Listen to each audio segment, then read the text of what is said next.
Представници од делегацијата на Европската Унија и општината Кочани направија промоција на документарниот филм Пластични соништа, живот на неформалните собирачи на отпад. Проект под наслов Вклучување на неформалните собирачи на отпад во формалниот систем со управување на отпад во земјава. Проект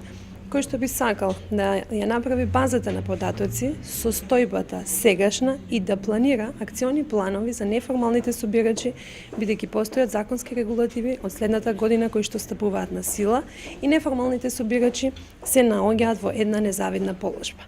Во рамките на овој проект, чии што носител е МДЦ Тинет Скопје, а локален партнер Авена, Сдружение на роми Кочани, денеска со презентацијата и со присуство на локалното население, сакаше да се представи еден начин, односно метод за ангажирање на неформалните собирачи и начинот како тоа е направено во општина Скопје.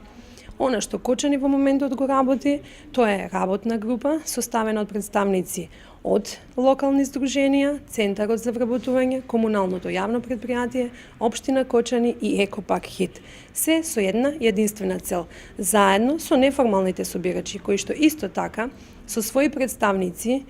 учествуваат во работата на работната група и создаваат локален акционен план, кој што ќе биде поднесет до Советот на Општина Кочани за да од следната година имаме некоја рамка и овие неформални собирачи ги ставиме во формалниот систем на управување на отпад. На средбата за жал не присуствуваа собирачите на отпад од општината Кочани, за кого е наменет и самиот проект.